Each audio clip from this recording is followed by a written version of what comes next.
इस कार्तिक महीने के शरद पूर्णिमा की रात्रि में भगवान श्री कृष्ण ने अनंत गोपियों के साथ में रास किया था और उसी शरद पूर्णिमा की रात्रि में अनंत गोपियों को भगवान श्री कृष्ण की प्राप्ति हुई थी। और इतना ही नहीं, इसी कार्तिक महीने के बहुलाष्टमी के दिन हमारे ब्रज वृंदावन में भगवान कृष्ण और राधा रानी ने राधा कुंड और श्याम कुंड को प्रकट किया था। जो लोग ब्रज वृंदावन में गए होंगे उनको पता होगा कि गिरिराज गोवर्धन जी की तलहटी में बहुत सुंदर श्याम कुंड और राधा कुंड है। जो राधा कुंड है वो साक्षात राधा रानी का स्वरूप है और जो श्याम कुंड है वह साक्षात भगवान श्री कृष्ण का स्वरूप है। जो भगवान श्री कृष्ण का बहुत प्रिय स्थान है राधा कुंड और श्याम कुंड। और उसी स्थान पर हमारे चैतन्य महाप्रभु के जो 6 गोस्वामी थे उनमें से एक गोस्वामी थे रघुनाथ गोस्वामी जी। रघुनाथ गोस्वामी जी उसी राधा कुंड पर रह करके बड़ा अद्भुत भगवान का भजन किया करते थे। ऐसा भजन करते थे रघुनाथ गोस्वामी जी कि उनको भजन करते समय अपने शरीर की भी सुधि बुद्धि नहीं रहती थी। कहते हैं कि एक बार राधा कुंड के तट पर ही बैठ करके रघुनाथ गोस्वामी जी भगवान राधा और कृष्ण का भजन कर रहे थे। मुख से राधे राधे राधे कह करके आंखों से अश्रुपात हो रहा था और वे राधा नाम का जप करने में, कृष्ण को पुकारने में वे इतने मग्न थे कि उनको बाह्य कुछ होश ही नहीं था। यहां तक कि उसी राधा कुंड के तट पर जहां पर बैठकर वे भजन कर रहे थे उसी के ठीक बगल में रघुनाथ गोस्वामी जी इतना भाव विभोर होकर के भजन कर रहे थे कि उस समय उस राधा कुंड में 2 बाघ जो है जल पीने के लिए आए और जल पी करके वहीं पे रघुनाथ गोस्वामी जी बैठकर भजन कर रहे थे और वो बाघ जो है वहीं से जल पी करके चले गए। लेकिन रघुनाथ गोस्वामी जी को कुछ पता नहीं चला और संजोग से वो बाघ भी जो है देख करके भी रघुनाथ गोस्वामी की ओर न तो झपटे न कुछ की, वो आराम से पानी पी करके चले गए। ऐसे अद्भुत ढंग से रघुनाथ गोस्वामी जी उसी राधा कुंड पर भगवान का भजन करते थे। ऐसा अद्भुत भजन करते थे कि एक बार उसी राधा कुंड के तट पर बैठ करके रघुनाथ गोस्वामी जी भगवान कृष्ण के पवित्र नाम का उच्चारण कर रहे थे और उच्चारण करते करते करते वे इतने मग्न हो गए कि सुबह से जप करते करते करते 10 बज गए, 11 बज गए। आकाश में सूर्य जो है तपने लगा और उस सूर्य के प्रकाश से जो है रघुनाथ गोस्वामी जी का शरीर जलने लगा। और उसी समय सनातन गोस्वामी जी रघुनाथ गोस्वामी से मिलने के लिए आए तो क्या देखा सनातन गोस्वामी जी ने कि रघुनाथ गोस्वामी जी बैठकर भगवान का नाम जप कर रहे हैं और चूंकि बहुत तेज धूप निकला था, तो साक्षात राधा रानी जो है रघुनाथ गोस्वामी जी के ऊपर अपना आंचल फैला करके और उनको ढक करके और उनके शरीर को ताप से बचा रही थी। जब सनातन गोस्वामी जी ने यह दृश्य देखा तो वे फूट फूट करके रोने लगे और रघुनाथ गोस्वामी से बोले कि देखो, आप जो है ऐसा करो कि आप एक कुटिया बना करके उसमें बैठ करके भजन कीजिए। हम जानते हैं आप इतने बड़े बैरागी हैं कि आपको कुटिया में रहने की इच्छा नहीं है, लेकिन फिर भी आप कुटिया बना करके उसमें भजन कीजिए। नहीं तो आप बाहर भजन करते हैं तो हमारे ठाकुर और ठाकुरानी को कितना कष्ट सहना पड़ता है। हमारी करोड़ों करोड़ों कमल से भी कोमल हमारी किशोरी जी, वे खुद धूप में खड़ी होकर के आपको आपकी धूप से रक्षा करने के लिए अपने आंचल आपके सिर पर डाली हुई थी और आपको कुछ होश नहीं था। जैसे ही सनातन गोस्वामी जी ने बात कही, उसी दिन से रघुनाथ गोस्वामी जी एक कुटिया में भगवान का भजन करने लगे। तो कहने का भाव यह है कि रघुनाथ गोस्वामी जी जिस राधा कुंड और श्याम कुंड के पास भजन करते थे, उसी राधा कुंड और श्याम कुंड का इसी कार्तिक महीने में प्राकट्य हुआ था। और इतना ही नहीं, इसी महीने में धनतेरस के दिन जो है भगवान धनवंतरी अपने हाथ में अमृत का कलश लेकर के प्रकट हुए थे इसी महीने में। इधर जो लोग बैठे हैं सामने बैठ जाए तो अच्छा रहेगा, हम देख भी नहीं पा रहे हैं।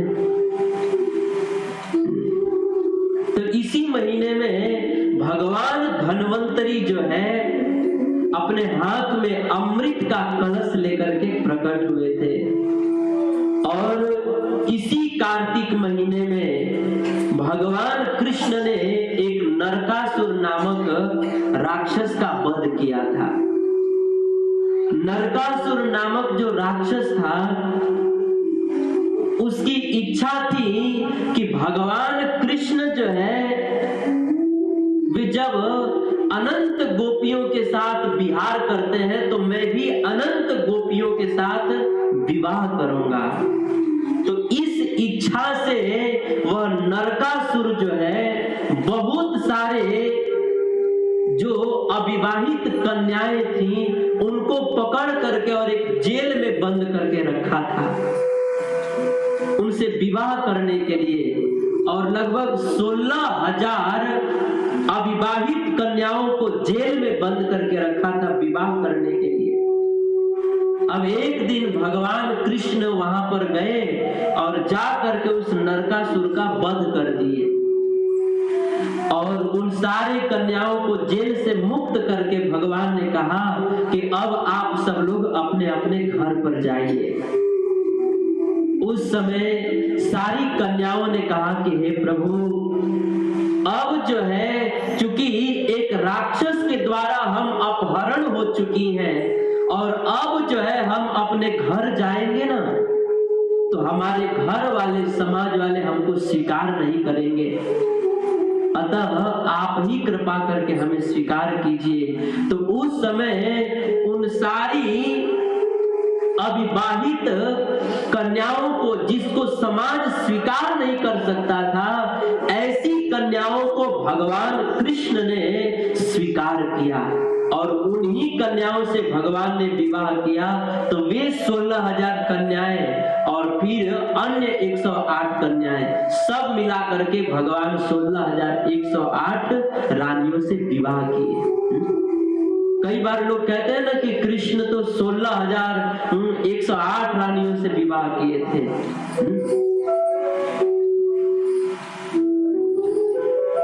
परंतु वास्तव में भगवान कृष्ण को इतना विवाह करने की इच्छा नहीं थी, लेकिन ऐसी परिस्थिति आ गई कि उन कन्याओं को कोई समाज में रख नहीं सकता था। तो भगवान ने दया करके उन कन्याओं को खुद स्वीकार किया इसी कार्तिक महीने में ही भगवान ने उस नरकासुर नामक असुर का वध करके और 16,108 विवाह किया था भगवान ने।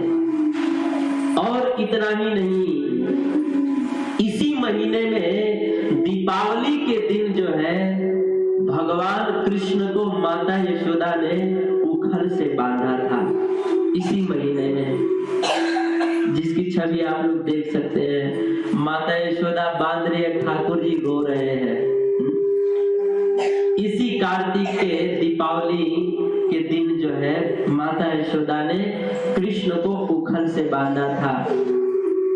और इतना ही नहीं, इसी महीने में, इसी कार्तिक महीने में भगवान श्री रामचंद्र जी 14 वर्ष तक वन में रहने के बाद जो है अयोध्या लौटे थे। और उसी दिन, जिस दिन भगवान राम 14 वर्ष का वनवास काट करके अयोध्या लौटे, उसी दिन दीपावली मनाया गया। उसी दिन, तो इसी कार्तिक महीने में भगवान राम जो है 14 वर्ष वनवास काट के अयोध्या लौटे थे। और इतना ही नहीं, इसी महीने में गोपाष्टमी के दिन भगवान कृष्ण ने गाय चराना प्रारंभ किया था। सूरदास जी ने बहुत सुंदर लिखा है कि भगवान कृष्ण जब 6 साल से छोटे थे, जब 5 साल के थे, तब तक तो भगवान कृष्ण जो है छोटे छोटे बछड़ों को चराते थे। लेकिन जब भगवान कृष्ण 6 साल के हो गए तो एक दिन भगवान कृष्ण अपनी मैया के पास में गए और जा करके मैया को उनकी चोटी पकड़ लिए। और चोटी पकड़ करके छोटे से लाला, छोटे से कृष्ण मैया से कहते हैं कि मैया मैया, अब जो है ना हम छोटे छोटे बछड़े नहीं चराएंगे, अब हम बड़ी बड़ी गाय चराएंगे, गाय चराएंगे। बछड़े चराते चराते बहुत दिन हो गए, अब देखो अब हम गाय चराएंगे। तो माता यशोदा ने कहा कि देखो लाला, अभी तो तुम बहुत छोटे हो, बहुत छोटे हो। तो भगवान कृष्ण कहते हैं कि देखो अब मैं छोटा नहीं रह गया हूँ। भगवान कृष्ण ऐसे दिखाए कि देखो हम दूध दही पी करके देखो कितना बलवान हो गए हैं। हमको हमारे शरीर में बहुत बल आ गया है और हम वन में जाएंगे, गायों को चराएंगे और वहीं पर जो है हम गायों को चराते समय वन में जाकर के अनेक प्रकार के फल खाएंगे तो हम और भी हट्टे कट्टे हो जाएंगे। सूरदास जी ने इस लीला को बहुत सुंदर लिखा है। भगवान कृष्ण माता यशोदा से कहते हैं,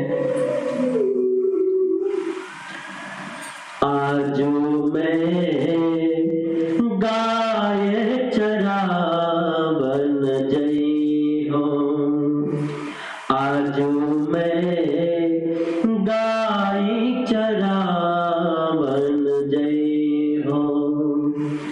वृंदावन के भांति भांति फल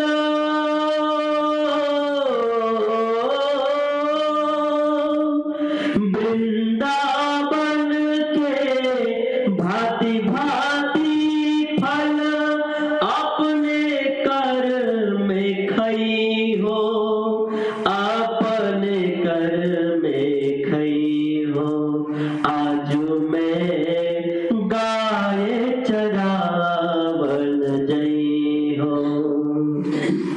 बहुत सुंदर सूरदास जी ने लिखा है।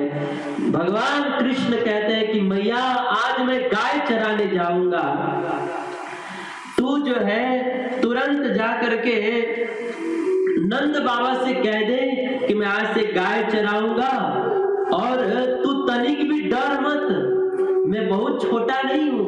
मैं अगर जंगल में गाय चराने जाऊंगा ना तो मैं जो है अपने बलदाऊ भैया के साथ में ही रहूंगा। मानो माता यशोदा बोले लाला तू बहुत छोटा है, तू वन में जाएगा तो वहां पे अकेले कैसे रहेगा? तो कृष्ण कहते हैं तू चिंता मत कर, मैं वन में बलदाओं के साथ में रहूंगा। और इतना ही नहीं, रहता पैता मना मन सूखा, हलधर संग ही रही हो।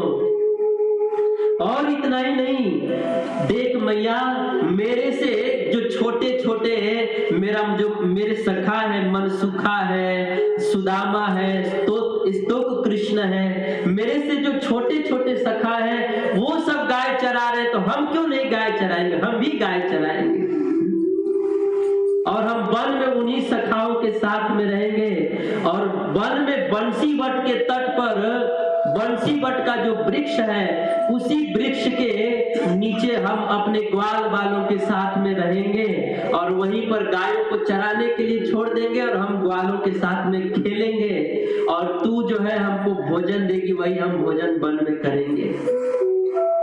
इस तरह से भगवान छोटे से कृष्ण अपने माता यशोदा से कहते हैं। उस समय माँ यशोदा ने कहा कि देखो लाला, तुम जो है जा करके अपने नंद बाबा से अनुमति मांग लो। इतना सुनना था कि कृष्ण जो है नन्हे नन्हे पांव से चल करके नंद बाबा के पास गए और जा करके उनका पगड़ी पकड़ लिए कि बाबा बाबा आज से हम गाय चराने जाएंगे, आज से गाय चराने जाएंगे। तो नंद बाबा ने कहा कि अरे लाला तू कितना छोटा है, तू गाय कैसे चरा सकता है? कृष्ण ने कहा कि बाबा आप बस मुझे आज्ञा दे दीजिए, मैं सब गायों को चराऊंगा, आपको गाय पालने की चिंता नहीं करना पड़ेगा। मेरा नाम गोपाल है, मतलब गायों का पालन करने वाला हूं मैं गायों का पालन करूंगा, मैं गौचारण करूंगा, आप बस आज्ञा दे दीजिए। तो उस समय कृष्ण ने नंद बाबा से बहुत कहा, तो अंत में नंद बाबा ने कृष्ण को कहा कि ठीक है, जाके पंडित जी से कहो, पंडित जी से मुहूर्त पूछ करके आओ कि कौन सा मुहूर्त ठीक है गाय चराने के लिए। तो उस समय कृष्ण जो है पंडित जी के पास चले गए। देखिए ठाकुर जी कितने छोटे हैं लेकिन कितना उत्साह है गाय चराने में। आजकल के लोग गाय सेवा को बहुत तुच्छ मानते हैं, बहुत हीन मानते हैं। लोग बात बात में कह देते हैं ना कि हम अपने लड़की का शादी गाय चराने वाले से करेंगे, गंवार आदमी से।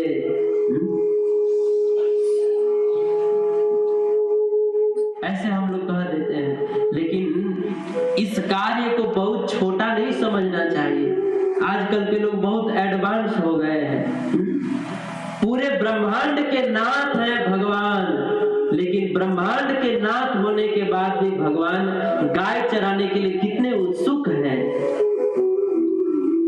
कृष्ण जो है पंडित जी के पास चले गए और बोले कि पंडित जी आप चल करके हमको मुहूर्त बता दीजिए, गाय चराने का मुहूर्त सबसे अच्छा कौन सा है। और कृष्ण ने कहा कि देखो पंडित जी आप मेरे बाबा को ना आज का ही मुहूर्त बताइएगा, अगर आज का मुहूर्त बताएंगे ना तो हम जो है आपको बहुत सारा दूध दही घी माखन देंगे। आज का ही मुहूर्त बताइएगा। इस तरह से भगवान कृष्ण जो है वो पंडित जी को बुला करके लेकर के गए और पंडित जी जो है बार बार अपना पतरा दे करके, अपना पंचांग दे करके नंद बाबा से बोले कि बाबा आज ही जो है ना गौचारण करने का सबसे अच्छा मुहूर्त है, नहीं तो अगर आज गौचारण शुरू नहीं करेंगे ना तो 1 साल तक कोई मुहूर्त नहीं आएगा, यही मुहूर्त अच्छा है। इतना सुनना था कि कृष्ण नाचने लगे और उसी समय नंद बाबा ने कृष्ण को अनुमति दे दिया कि ठीक है आज से लाला तुम गाय चराओ। और सुनते ही कृष्ण जो है नृत्य करने लगे, नाचने लगे, मानो कृष्ण को क्या मिल गया है, नाचने लगे। पहले के जो छोटे छोटे बच्चे होते थे वो सब जो है नाचते थे। कब नाचते थे पता है? जब सुबह में बासी रोटी नहीं मिलता था ना खाने को, तो अपनी माता के सामने नागिन डांस दिखाते थे। देखे हैं सब लोग किए हैं। डांस ही करते हैं नागिन डांस। तो पहले के बच्चे जब बासी रोटी नहीं मिलता था तो नागिन डांस करते थे, लेकिन ठाकुर जी को गौचारण की अनुमति मिली तो ठाकुर जी नृत्य करने लगे, नाचने लगे। और हमारे सूरदास जी कहते हैं कि जैसे ही कृष्ण को अनुमति मिला उसी समय माता यशोदा ने कृष्ण का बहुत सुंदर श्रृंगार किया, और श्रृंगार करके जैसे ही माता ने कृष्ण के पांव में चप्पल पहनाए, जूते पहनाए, उस समय कृष्ण ने मना कर दिया कि मैया मैं जूता नहीं पहनूंगा। माँ ने पूछा क्यों लाला तुम जूता नहीं पहनोगे? अरे आप वन में जाओगे तो वन में कितने कांटे होते हैं, कंकड़ होते हैं, तुम्हारे पांव कितने कोमल है, ऐसे कोमल कोमल पांव से आप वन में कैसे विचरण कर पाओगे बिना जूता के? कृष्ण ने कहा जो भी है मैया मैं जूता नहीं पहनूंगा। अगर तुझे जूता पहनाना ही है ना तो सबसे पहले मेरी 9 लाख गायों को जूता पहना। अगर मेरी गायें जूता पहनेंगी तब जो है मैं जूता पहनूंगा, नहीं तो मैं भी नहीं पहनूंगा। कृष्ण नहीं पहने। यहाँ तक कि भगवान कृष्ण ब्रज में जितने साल तक रहे, भगवान कृष्ण कभी अपने पांव में जूता नहीं धारण किए। भगवान कृष्ण ब्रज में नंगे पांव चलते थे।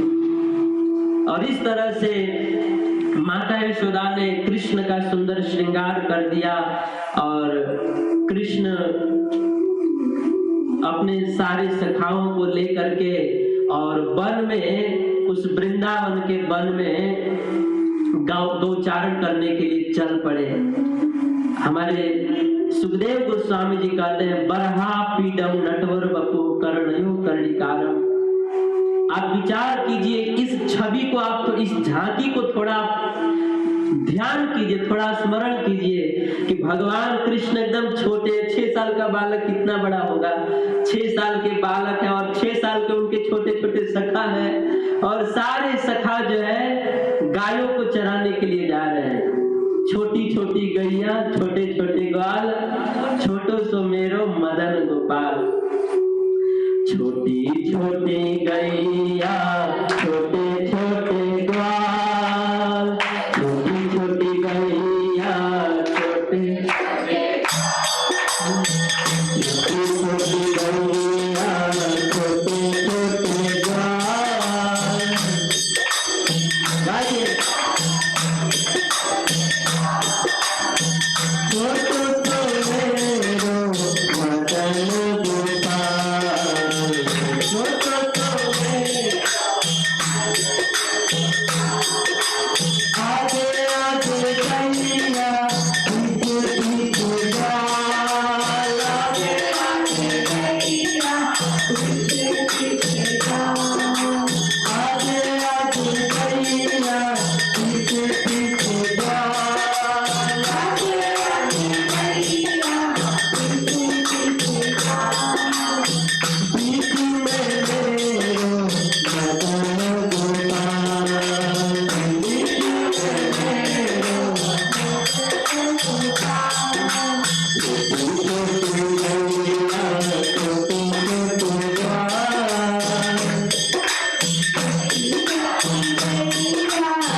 बोलिए भक्तवत्सल भगवान की जय। तो इस तरह से भगवान श्री कृष्ण जो है इसी कार्तिक महीने के गोपाष्टमी के दिन गौचारण गायों को चराना प्रारंभ किए थे, इसी कार्तिक महीने में। और इतना ही नहीं, इसी महीने में तुलसी शालिग्राम का विवाह हुआ था। तुलसी शालिग्राम भगवान का इसी कार्तिक महीने में विवाह हुआ था। भगवान की कृपा रही तो हम लोग भी तुलसी शालिग्राम जी का विवाह यहाँ पर अच्छे से हम मनाने का प्रयास करेंगे, क्योंकि इसी कार्तिक महीने में तुलसी शालिग्राम भगवान का विवाह हुआ था। और इतना ही नहीं, इसी महीने में प्रभुपाद जी ने अपना शरीर छोड़ा था। इसी कार्तिक महीने में प्रभुपाद जी ने अपना शरीर छोड़ करके भगवान के धाम को प्राप्त किए थे। और इतना ही नहीं, इसी महीने में उत्थान एकादशी के दिन, देवोत्थान एकादशी आती है, तो उसी एकादशी के दिन जो है भगवान चतुर्मास में जो 4 महीना भगवान शयन करते हैं, तो इस कार्तिक महीने के देवोत्थान एकादशी के दिन भगवान जो है 4 महीने के शयन के बाद उठते हैं, जागते हैं इसी कार्तिक महीने में। और इतना ही नहीं, इसी कार्तिक महीने में भगवान कृष्ण ने गोवर्धन पर्वत को उठाया था। भागवत के 10वें स्कंद में कथा है कि एक बार इंद्र देवता को अपने पद का बहुत घमंड हो गया। तो भगवान कृष्ण का एक नाम है गर्वाहारी। भगवान क्या खाते हैं? भगवान जो है अहंकार को खाते हैं, उनका नाम ही है गर्वा आहारी। भगवान गर्व को, घमंड को खाते हैं। भगवान कृष्ण इंद्र का घमंड दूर करने के लिए उनकी पूजा बंद करवा दिए। और जैसे ही ब्रजवासियों ने इंद्र देवता की पूजा बंद किए, उसी समय इंद्र देवता पूरे ब्रज को डुबाने के लिए अपने सांवर्तक मेघ को आदेश दे दिए कि आप जाओ ब्रज में और सारे ब्रजवासियों को डुबा दो। इतना वर्षा करो कि सारे ब्रजवासी उस प्रलय काल की वर्षा में सब डूबकर मर जाए। अब ब्रज वृंदावन में खूब वर्षा होने लगी और उसी समय सारे ब्रजवासी जो है कृष्ण की शरण में गए। राम राघव राम राघव राम राघव पाहि माम, कृष्ण केशव कृष्ण केशव कृष्ण केशव रक्ष माम। कृष्ण की शरण में गए कि लाला तुमने ही पूजा बंद करवाया था, अब देखो पूजा बंद कर दिए तो देखो कितना उत्पात हो रहे हैं, अब तुम ही रक्षा करो। उस समय कृष्ण ने ब्रजवासियों को सांत्वना देते हुए कहा कि आप लोग चिंता मत कीजिए, आप लोग तनिक भी घबराइए मत, बारिश हो रहा है ना, तो हम अभी छाता की व्यवस्था करते हैं। और उस समय भगवान कृष्ण जो है केवल 7 साल के बालक थे, 7 साल के। 6 साल के थे तो गौचारण शुरू किए थे और 7 साल के थे भगवान उस समय। सारे ब्रज में जो है आंधी तूफान वज्रपात हो रहे थे, सारे ब्रजवासी भयभीत थे, कृष्ण पर आश्रित थे। उसी समय भगवान कृष्ण गिरिराज की तलहटी में गए और सुखदेव गोस्वामी जी कहते हैं कि जैसे एक छोटा सा बच्चा जो है कुकुरमुत्ते को उखाड़ करके अपने हाथ में छाता की तरह टांग लेता है ना, वैसे ही भगवान कृष्ण जो है 21 किलोमीटर अर्थात 7 कोस में फैले हुए गिरिराज पर्वत को जो है एक कुकुरमुत्ते की तरह जो है भगवान कृष्ण अपने बाएं हाथ से और कानी अंगुली के नाखून पर धारण कर लिया। और भगवान ने सारे ब्रजवासियों को कहा कि अब सब आप लोग इस गिरिराज गोवर्धन के नीचे आ जाइए। देखिए ब्रजवासियों को कृष्ण पर कितना अपार, कितना अटूट विश्वास होगा, जो शायद हमारी कल्पना से भी परे है। शायद हम सोच भी नहीं सकते कि उन ब्रजवासियों को कृष्ण के वचन पर कितना विश्वास होगा कि एक 7 साल का बालक 7 कोस में फैले हुए गिरिराज पर्वत को उठा लिया है, इतने बड़े पर्वत को, और 7 साल के बालक ने कह दिया कि इसके नीचे आके छिप जाइए। तो ब्रजवासियों को कृष्ण के वचन पर कितना विश्वास था कि वो लोग के मन में एक बार भी संशय नहीं हुआ कि यार हम नीचे जाएंगे और कृष्ण का हाथ थक गया तो कहीं छोड़ दिया तो फिर तो हम लोग पूरा त्रिफला चूर्ण की तरह पीस जाएंगे। हम लोग पूरा गेहूं जैसे पीसता है ना वैसे पीस जाएंगे, हड्डी भी नहीं मिलेगा अंतिम संस्कार करने के लिए। एक बार भी ब्रजवासियों ने सोचा नहीं कृष्ण के वचन पर कितना विश्वास, अटूट विश्वास है। इसीलिए ब्रजवासियों के प्रेम की सराहना की जाती है। हम लोग भी भगवान से प्रेम करते हैं, लेकिन हमको भगवान के वचन पर विश्वास नहीं होता। भगवान गीता में गर्जना कर रहे हैं, शेर की तरह गर्जना कर रहे हैं कि सब धर्मों को छोड़कर एकमात्र मेरी शरण में आ जाओ, किसी से डरो मत, मैं आपकी रक्षा करूंगा। भगवान गर्जना करते हैं, लेकिन फिर भी हम लोगों को कृष्ण के वचन पर विश्वास नहीं है। इसीलिए हम ये दरबार में वो दरबार में घूमते रहते हैं। ठीक है, जिसकी इच्छा है जाए। कई लोगों को बहुत बुरा लग जाता है, किसी के भावना को ठेस पहुंचाना हमारा उद्देश्य नहीं है, लेकिन जिसकी जहाँ इच्छा है जाए। लेकिन जहाँ विश्वास की बात आती है तो हम लोगों को कृष्ण के वचन पर विश्वास नहीं है। कृष्ण कुछ कहते हैं तो हम लोग उसमें अपना बुद्धि लगाते हैं, फिर वो काम करते हैं। लेकिन ब्रजवासियों को भगवान ने कह दिया कि बस आ जाइए, तो सब आ गए और सारे ब्रजवासी उस गिरिराज पर्वत के नीचे आ गए। और सारे ब्रजवासी जो है कृष्ण के सुंदर मुख कमल को देख रहे हैं और अद्भुत है ठाकुर जी। एक हाथ से तो गिरिराज पर्वत उठाए हैं और अपने दाएं हाथ से जो है बांसुरी बजा रहे थे भगवान।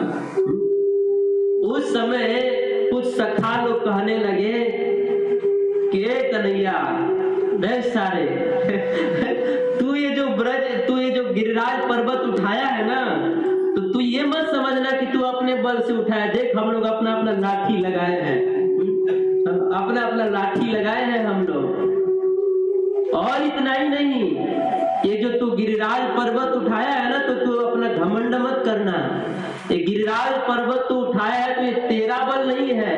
ये तो क्या हुआ कि तू जो है हम लोग घर पे आकर के माखन खाता है ना, चुरा करके, तो उसी माखन के बल से, और राधा रानी तुम्हारे सामने बैठी हुई है ना, तो हम लोग के माखन के बल से और राधा रानी की कृपा से तूने गिरिराज को उठाया। इसमें तेरी कोई महिमा नहीं है। कछु माखन को बल बढ़ियो, कछु गोपन करी सहाय, राधा रानी की कृपा से तूने गिरवर लिए उठाए। माता यशोदा जो है सारे सखाओं से कहती है, सारे ब्रजवासियों से कहती है कि अरे आप लोग लाठी लगाइए, देखो हमारा 7 साल का लाला है, कहीं इसका हाथ मुचिक न जाए, आप लोग सहायता कीजिए। सूरदास जी ने बहुत सुंदर लिखा है,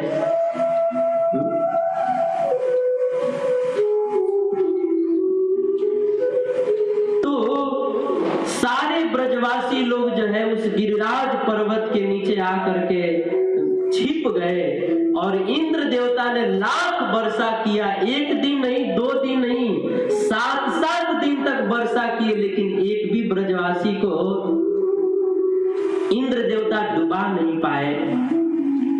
तो इस तरह से भगवान श्री कृष्ण जो है गिरिराज पर्वत को उठा करके और ब्रजवासियों की रक्षा करने की लीला जो है इसी महीने में किया था, इसी कार्तिक महीने में।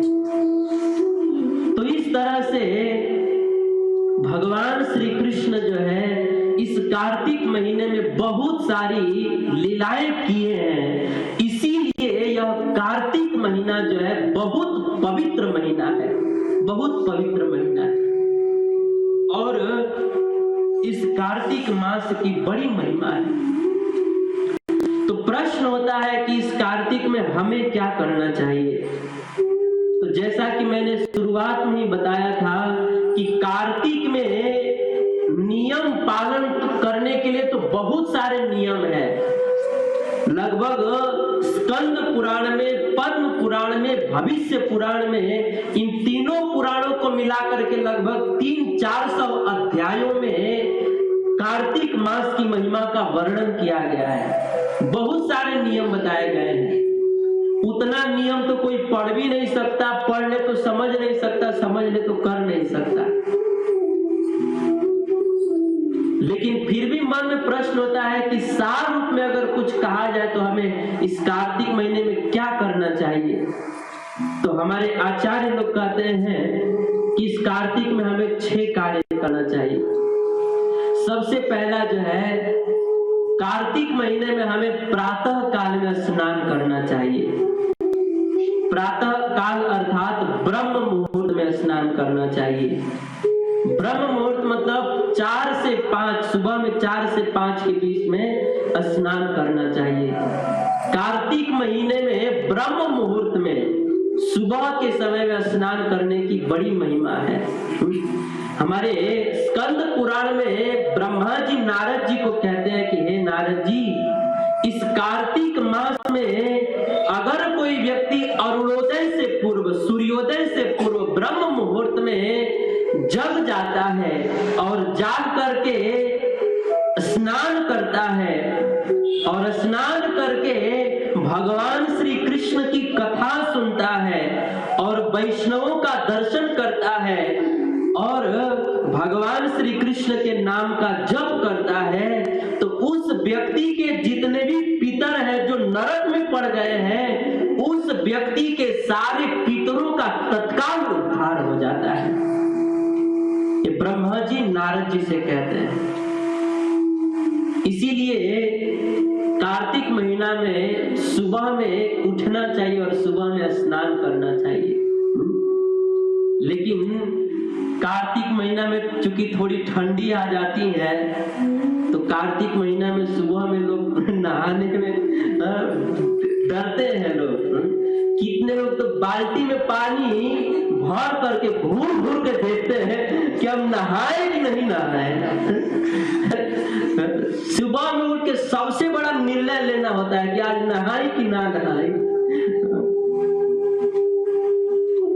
एक बार एक छोटा सा बालक जो है वो रोते रोते कह रहा था, एकदम रोते रोते कह रहा था कि देखो, ठंडी के दिन में ना पानी से बच करके रहिए, सर्दी से बच करके रहिए, क्योंकि संसार के लोग जो है ना आपके आंख के आंसू पोंछ सकते हैं, लेकिन सर्दी हो जाएगा तो आपका नाक का पोटा कोई नहीं पोंछेगा।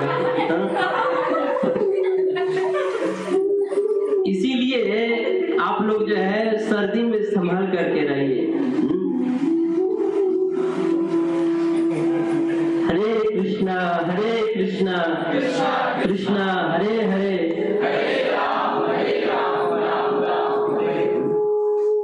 एक बार एक पति जो है सुबह के समय में उठा और उठ करके अपना सारा कपड़ा निकाल दिया और फिर अपनी पत्नी को बुलाया और कहा कि देखो, आपके पास पूरा जमीन का, जायदाद का पूरा कागज वगज है ना? तो पत्नी ने बोला हाँ है। बोला मेरे एटीएम का पासवर्ड पता है ना? बोला है, पता है। अच्छा, गाड़ी का लाइसेंस है ना तुम्हारे पास? सब कुछ पता है ना? तो बोली हाँ। अच्छा, दुकान का चाबी आपके पास है ना? हाँ है। अच्छा, दुकान के तिजोरिया का चाबी आपके पास है ना? तो वो पत्नी और सीरियस होते जा रही थी कि क्यों पूछ रहे हैं।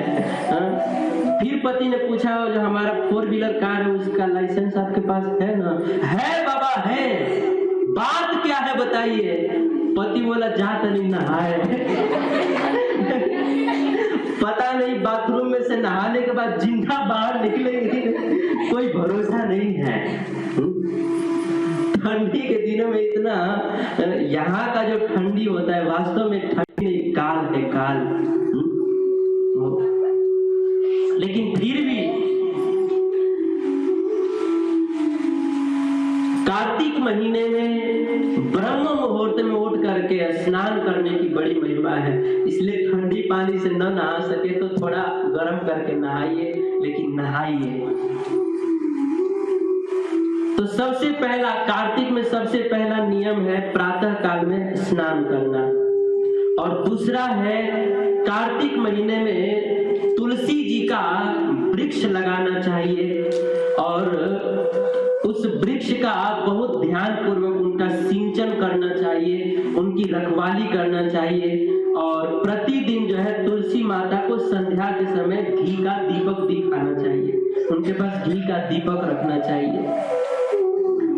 अगर हम कार्तिक महीने में तुलसी वृक्ष का रोपण, उनका सिंचन, उनका सेवन, उनका पूजन करते हैं तो इसकी बड़ी महिमा है। हमारे स्कंद पुराण में एक बार भगवान की पत्नी सत्यभामा जी ने भगवान कृष्ण से पूछा कि हे ठाकुर जी, हे श्याम सुंदर, हे प्रभु, मैंने पूर्व जन्म में ऐसा कौन सा पुण्य कार्य किया था जिसके फल स्वरूप आज मेरे आंगन में इतना बड़ा कल्प वृक्ष विराजमान हो रहा है। कल्प वृक्ष जानते हैं ना? कल्प वृक्ष एक वृक्ष होता है जो स्वर्ग में पाया जाता है। उसकी विशेषता यह होती है कि हम उस वृक्ष के नीचे जाकर के जो भी इच्छा करें वह तत्काल पूरा हो जाता है। ये कल्प वृक्ष की विशेषता होती है। तो सत्यभामा जी ने पूछा कि प्रभु, हमने ऐसा कौन सा पुण्य कार्य किया है जिसके फल स्वरूप आज हमारे आंगन में कल्प वृक्ष का पेड़ लगा हुआ है।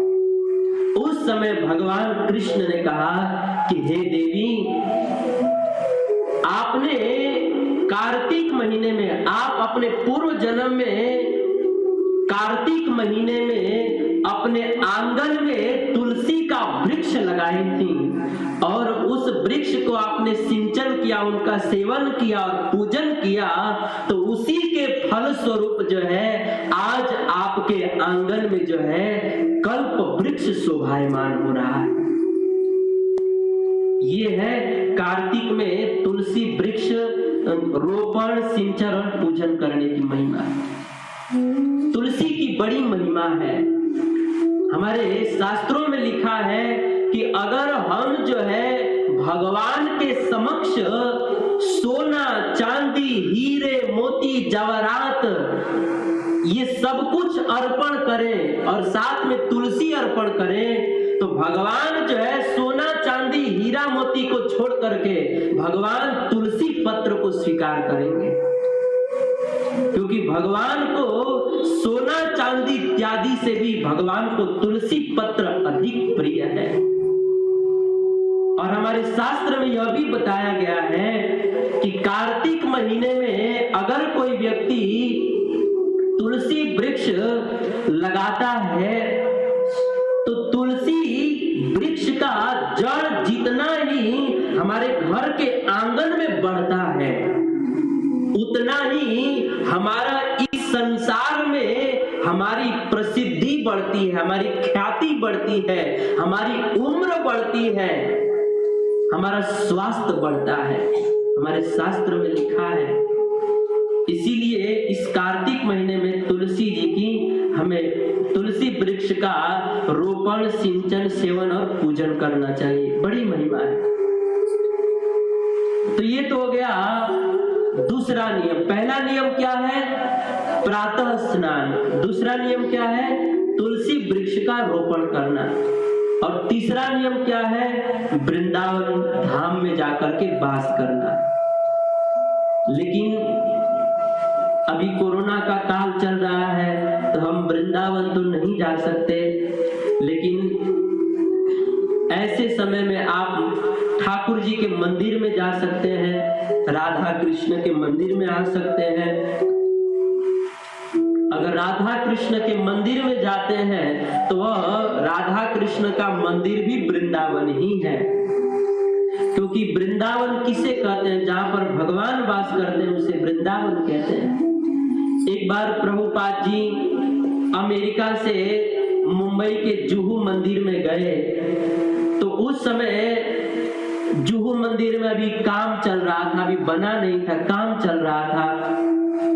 तो उस समय सारे शिष्यों ने सोचा कि इस मंदिर में ठाकर काम चल रहा है, दिन रात सब अनेक प्रकार के भड़बड़ाहट होते हैं। तो शिष्यों ने प्रभुपाद जी को रुकने के लिए एक सुंदर होटल में रूम बुक किया, और जैसे ही यह बात पता चला प्रभुपाद जी को कि मेरे शिष्यों ने मंदिर को छोड़कर के होटल बुक किया है रहने के लिए, उस समय प्रभुपाद जी ने मना कर दिया, हम होटल में नहीं रुकेंगे। क्यों? हम मंदिर में रुकेंगे। क्यों? क्योंकि हमारा इस्कान का जहां जहां पर मंदिर है, जहां जहां पर हमारे राधा रास बिहारी जी, हमारे राधा श्याम सुंदर विराज रहे हैं, वह करोड़ों करोड़ों होटल से भी श्रेष्ठ है, क्योंकि जहां पर ठाकुर जी विराजमान है साक्षात वैकुंठ है, वो साक्षात वृंदावन है। इसीलिए हम होटल में नहीं रुकेंगे, जहां पर भगवान है वही वृंदावन है। इसीलिए कार्तिक महीने में हम वृंदावन नहीं जा सकते तो ठाकुर जी के मंदिर में आना चाहिए और यहीं पर आकर के भगवान का भजन इत्यादि करना चाहिए। तो ये तो हो गया तीसरा। चौथा नियम क्या है? चौथा है भगवान कृष्ण को दीप दान करना। इस कार्तिक महीने में अगर हम भगवान कृष्ण को दीप दिखाते हैं, उनको घी का दीपक प्रतिदिन सुबह शाम उनको घी का दीपक दिखाते हैं, तो हमारे शास्त्रों में लिखा है कि अगर कोई व्यक्ति प्रतिदिन बड़ी श्रद्धा से, बड़ी प्रेम पूर्वक भगवान के नाम का कीर्तन करते हुए भगवान को घी का दीपक दिखाता है, तो वह व्यक्ति जो है इस संसार के जन्म मृत्यु के चक्र से मुक्त होकर के हमेशा हमेशा के लिए भगवान के शाश्वत वैकुंठ धाम को प्राप्त कर लेता है। लिखा है, कार्तिके दीप दानेन यस्तोषयति केशवम मुक्ति प्राप्स्यामहे नूनम प्रसादात चक्रपाणिनः। जो कार्तिक महीने में भगवान को दीप दान करता है, वह चक्र धारण करने वाले भगवान की कृपा से वह भगवान के चरण कमलों को प्राप्त कर लेता है। इसीलिए इस महीने में हमें प्रतिदिन सुबह शाम दीप दान करना चाहिए। और हम लोग आज संडे का कार्यक्रम है, तो कार्यक्रम के बाद तो हम लोग दीप दान करेंगे ही, साथ में प्रतिदिन सुबह में भी अपने मंदिर में और शाम को भी अपने मंदिर में भगवान को दीप दान किया जाएगा। तो आप सब लोग यहाँ पर आ सकते हैं और सुंदर हम लोग भजन कीर्तन करते हुए भगवान को दीप दान करेंगे। तो ये हो गया चौथा नियम। पांचवा नियम क्या है? पांचवा नियम है गीता पाठ करना, भगवत गीता का पाठ करना। हमारे स्कंद पुराण में ब्रह्मा जी नारद जी को कहते हैं कि हे नारद जी, इस कार्तिक मास में गीता पाठ करने की इतनी महिमा है कि मैं 4 मुखों से भी उसकी महिमा का वर्णन नहीं कर सकता। साफ साफ लिखा है, कार्तिके मासी विप्रेंद्र यस्तु गीताम पठे नरः तस्य पुण्य फलम वक्तुम मम शक्ति न विद्यते। अगर कोई व्यक्ति कार्तिक महीने में गीता पाठ करता है तो उसकी कितनी महिमा है, मैं अपने 4 मुखों से भी उसका वर्णन नहीं कर सकता। अर्थात कार्तिक में गीता पढ़ने की अनंत महिमा है। इसीलिए इस कार्तिक महीने में गीता का पाठ करना चाहिए और दूसरों को भी गीता का पाठ करने के लिए प्रेरित करना चाहिए। इसीलिए आप सब लोग खुद भी गीता पढ़िए, प्रभुपाद जी के छोटी छोटी पुस्तकें पढ़िए, और अभी जो है मंदिर में जो छोटे छोटे बुक्स हमने बताए थे, वो सारे बुक्स भी आ गए हैं। तो आप सब लोग आज लेकर के ही जाएंगे बुक्स, और इस कार्तिक महीने में आप सब लोगों को बुक वितरण करना है, ताकि आप भी पढ़ेंगे, दूसरे भी पढ़ेंगे। अगर हमारी वजह से कोई दूसरा व्यक्ति भगवान का भजन करता है तो उसके भजन का कुछ फल हमको भी मिल जाता है। जैसे आप लोगों ने देखा है ना, बैंकों में कुछ ऐसा सिस्टम होता है कि बैंकों में सिस्टम होता है कि अगर हम बैंक का एक मेंबर बनाएंगे तो हमको कुछ उसका कमीशन मिलता है, फिर हमने जिसको मेंबर बनाया है वो दूसरे को मेंबर बनाएगा तो उसका भी कुछ कमीशन हमको मिलता है ना। तो इसी तरह से काम दूसरे करेंगे, फल हमको मिलेगा। आज संसार में ऐसा ही लोग चाहते हैं ना कि काम दूसरे करे और फल हमको मिले। एक बार एक आदमी जो है अपने मित्र के पास गया और बोला कि यार कोई ऐसा उपाय बताए कि करे दूसरे लोग और फल हमको मिले, पैसा हमको मिले। तो यार ने कहा कि देख यार, तू सुलभ शौचालय खोल, टट्टी दूसरे करेगा, पैसा तुझे मिले। हरे कृष्णा कृष्णा हरे हरे हरे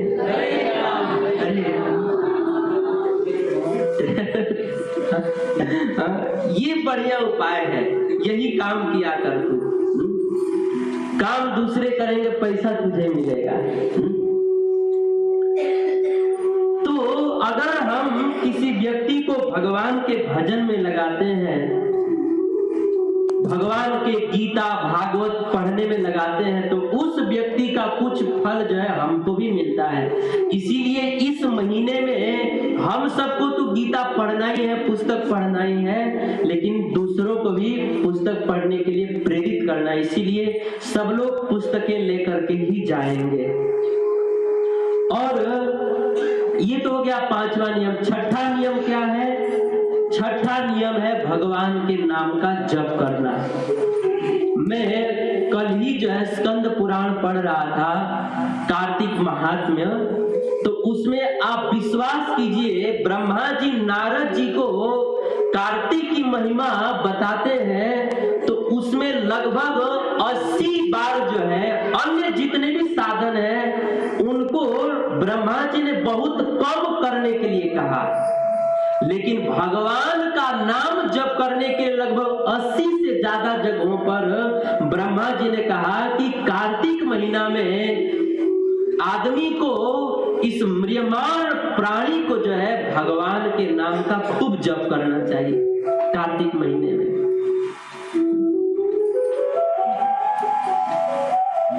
कार्तिक महीने में भगवान के नाम जप की बड़ी महिमा है। देखिए, समय समय की अपनी महिमा होती है। मान लीजिए कि अगर हमारा स्थिति बहुत अच्छा है तो वो समय में अगर कोई व्यक्ति हमारे ऊपर उपकार करे तो हम उसके प्रति इतने कृतज्ञ नहीं होंगे, है ना। लेकिन अगर हमारी स्थिति बहुत खराब है, हमारा खूब बुरा समय चल रहा है, खूब बड़ी विपत्ति आ गई है, खूब खराब स्थिति, खराब समय चल रहा है, और उस समय में कोई व्यक्ति हमारा सहायता करे, तब जो है हम उस व्यक्ति के और कृतज्ञ हो जाते हैं ना। अच्छे समय में अगर कोई हमारी सहायता करे तो हम कम कृतज्ञ होते हैं, लेकिन अगर खूब बुरे समय में कोई हमारी सहायता करे तो हम बहुत कृतज्ञ होते हैं। इसी तरह से हम अन्य महीनों में जो भजन करते हैं तो उसका भी फल होता है, लेकिन इस कार्तिक महीना में जब हम भजन करते हैं तो इसका अनंत गुना फल होता है। ये समय की महिमा है। इसीलिए इस कार्तिक मास का जो समय है इसमें हमें खूब भगवान का, हरि का नाम जप करना चाहिए। एक बार प्रभुपाद जी के शिष्यों ने पूछा कि हमें क्या करना चाहिए कार्तिक महीना में। प्रभुपाद जी ने कहा कि देखिए, कार्तिक महीने में आदमी को भले अन्य महीनों में 16 माला जप नहीं करता है तो एक बार ठीक है, चल जाएगा, लेकिन कार्तिक महीने में तो प्रत्येक मनुष्य को 16 माला जरूर जप करना चाहिए। स्पेशली प्रभुपाद जी ने बताया। अन्य महीनों में कुछ कम भी कर दे तो भी नहीं चलेगा, लेकिन फिर भी प्रभुपाद जी ने कहा कि अन्य महीनों में कम भी करे तो चल जाए, लेकिन कार्तिक महीने में तो 16 माला जरूर जप करना चाहिए, प्रभुपाद जी ने बताया। इसीलिए आप सब लोग कार्तिक महीना में भगवान के नाम का खूब जप कीजिए। तो इस तरह से ये कार्तिक महीना में हमें 6 नियमों का पालन करना चाहिए। अगर कोई व्यक्ति इन 6 नियमों का पालन करता है तो वह भगवान का अत्यंत प्रिय बन जाता है। स्कंद पुराण में ही कथा है कि एक बार सत्यभामा जी ने भगवान कृष्ण से पूछा कि हे प्रभु, मैंने पूर्व जन्म में ऐसा कौन सा पुण्य कार्य किया था जिसके फल स्वरूप जो है मैं पूरे समग्र ब्रह्मांड के नायक आपकी मैं धर्म पत्नी बन गई? मैंने ऐसा कौन सा पुण्य किया था? तो उस समय भगवान कृष्ण ने सत्यभामा जी से कहा कि हे सत्यभामा जी, भगवान कृष्ण ने तो एक कथा सुनाई, लेकिन समय नहीं इसलिए मैं कथा नहीं बताऊंगा, लेकिन भगवान कृष्ण ने कहा कि हे सत्यभामा जी, पूर्व जन्म में एक ब्राह्मण देवता रहते थे, उनका नाम जो है देव शर्मा था, और उनकी एक कन्या थी, उसका नाम था गुणवती।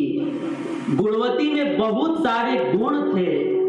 अब एक दिन की बात है कि किसी कारण से उस गुणवती कन्या के पिता की मृत्यु हो गई, और मृत्यु के बाद जो है वह गुणवती कन्या बिल्कुल असहाय हो गई, और असहाय होकर के उसने 2 कार्य करना प्रारंभ किया। क्या कि उसने जो महीने में जो 2 एकादशी आती है, साल में जो 24 एकादशी आती है, उन सारी एकादशियों का पालन करना प्रारंभ किया, और साथ ही साथ कार्तिक महीना में वह इन सारे नियमों का पालन करने लगी।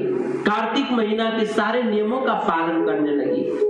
बस ये 2 कार्य उसने आजीवन किया।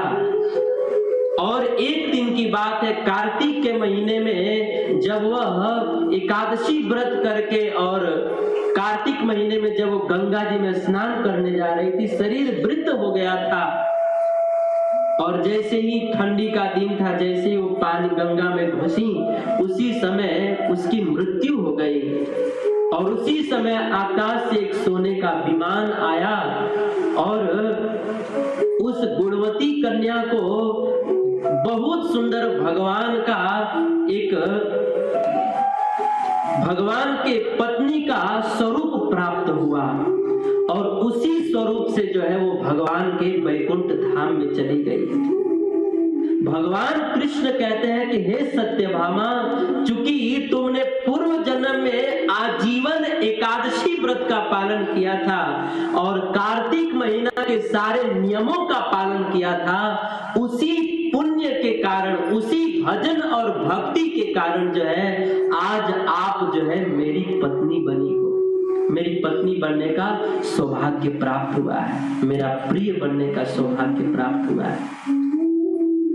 ये है कार्तिक के नियमों का पालन करने की महिमा, कार्तिक में भजन करने की महिमा। इसीलिए हम सबको कार्तिक में भगवान का खूब भजन करना चाहिए। अगर हम भगवान का भजन करते हैं तो जैसे वह गुणवती कन्या भगवान की धर्म पत्नी बन गई, भगवान की परम प्रिय बन गई, वैसे ही हम कार्तिक में भगवान का भजन करेंगे, जो नियम बताया गया उसका पालन करेंगे, तो हम सब लोग भी भगवान के प्रिय बन जाएंगे। इसीलिए सब लोग कार्तिक के इन सारे नियमों का पालन कीजिए। अभी समय हो गया है, मैं अपने वाणी कहीं पर विराम करता हूँ। कोई त्रुटि हुई तो क्षमा कीजिएगा। हरे कृष्णा कृष्णा हरे हरे।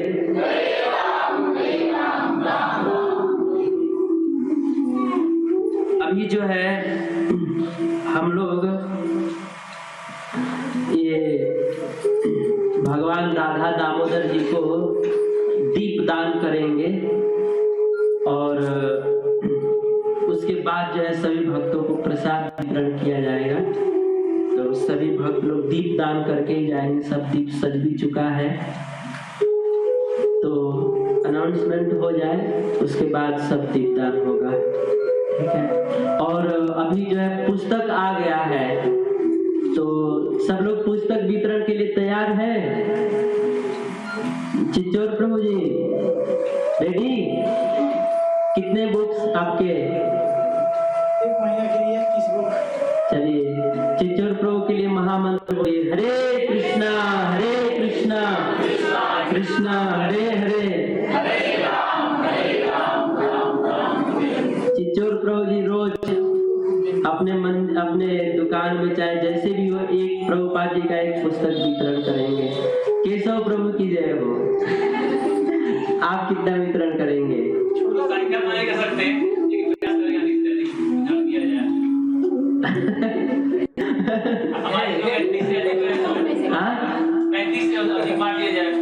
हाँ ये अच्छा विचार है। हाँ 30 तो मतलब प्रतिदिन एक बुक वितरण करना है तो महीने में 30 बुक होगा। और छोटा ग्रंथ है, ऐसा नहीं कि बड़ा है। 20 रुपए ज्यादा 25 रुपए तक का ग्रंथ है, उससे बड़ा नहीं है। 20 और 25 तक का ग्रंथ है और बहुत सुंदर ग्रंथ है। अभी जो है कार्तिक में बहुत सारी लीलाएं हुई थी, तो कार्तिक में अभी हम लोग राधा दामोदर जी की आरती करेंगे। तो कार्तिक में जो राधा दामोदर लीला हुई, माता यशोदा ने कृष्ण को उखल से बांधा था, उसका भी एक छोटा सा पुस्तक आया है जो बहुत छोटा है, संभवतः 15 या 20 रुपए का होगा वो भी है। चैतन्य महाप्रभु जी का शिक्षा है छोटे छोटे बुक्स में, जिसको कोई व्यक्ति पढ़ सकता है। आज लोगों को बड़ी पुस्तकें पढ़ने का समय नहीं है, या कुछ लोग बहुत धन के अभाव में रहते हैं तो बड़ी पुस्तकें खरीद नहीं पाते हैं, इसीलिए छोटी छोटी पुस्तकें हैं। तो सब लोग जो है पुस्तक लेकर के जाएंगे, क्योंकि 270 बुक ही है, तो एक भी बुक बचना नहीं चाहिए। और एक बात ध्यान रखना है कि जो भी भक्त ले जाएंगे ईमानदारी से जो अपना बुक के पैसे हैं, लक्ष्मी है, उसको जमा कर देंगे बाद में, चाहे जैसे भी हो। लेकिन आप लोग यही कीजिएगा, क्योंकि हम लोग कल ही मंगाए थे, तो हम लोग इस्कॉन मंदिर से मंगाए तो हम लोग को ही पैसे से ही मिलता है, फ्री में नहीं मिलता है। तो आप सब लोग लेकर के जाएंगे। और माताएं भी, माता लोग जो है किसी काम में पीछे नहीं रहती हैं, तो माताएं भी वितरण कर सकती हैं पुस्तक। जहाँ भी है हमारी जो सखियां सहेलियां हैं उनको भी वितरण कर सकते हैं। कई बार माताएं सखियों सहेलियों से मिलती हैं तो फिर बातचीत शुरू हो जाता है यहाँ वहाँ का। अभी कुछ दिन पहले कोई कह रहा था कि ब्रेकिंग न्यूज, कोरोना काल में माताओं के न मिलने से चुगली में भारी गिरावट। Breaking news. तो माताएं मिलती हैं तो संसारिक बातें होती हैं, इससे अच्छा है कि हम अपने सखी सहेली स्वजन संबंधी जो भी हैं उनको हम भगवान की पुस्तकें दें, और इससे प्रभुपाद जी की भी सेवा होगी, जो पढ़ेगा उसकी भी सुकृति बनेगी, और हमारा भी, हमारी वजह से कोई व्यक्ति भजन करेगा तो हमें भी उसका लाभ मिलेगा। और सबसे बड़ा लाभ यह, किसी का जीवन बदल जाए, कोई भगवान से जुड़ जाए, उसका दुख दूर हो जाए, इससे बड़ा और क्या लाभ चाहिए। तो इसीलिए सबको वितरण करना है पुस्तक। तो अन्य भक्त लोग रेडी है ना सब लोग? ठीक है, तो अंत में जो है सब लोग नाम लिखा दीजिएगा यहाँ पर, और चाहे तो लेकर के भी जा सकते हैं। और उस पर जो है स्टिकर भी छाप दिया गया है, उसके फर्स्ट पेज पर हमारी बहनों ने राधा है, गंगा है, शिल्पा जी है, गौरांगी है, ये सब लोग जो है बहुत सुंदर मेहनत करके उसके ऊपर स्टिकर चिपकाया है, जिस पर अपने मंदिर का एड्रेस है और सब उस पे सूचनाएं हैं, आप लोग देख सकते हैं। तो सब लोग लेकर के ही जाएंगे और संकल्प पूर्वक प्रतिदिन एक बुक वितरण करना ही है। ऐसा भी ना हो कि लेकर के जाएंगे और बोले कि प्रभु जी नहीं हो पाया, रख लीजिए, ऐसा नहीं होना चाहिए। एकदम भगवान की सेवा समझ करके करना है और खुद भी पढ़ना है, ये भी ध्यान रखना है। खुद भी पढ़ना है, दूसरे को भी वितरण करना है। ठीक है, समय हो गया। हरे कृष्णा।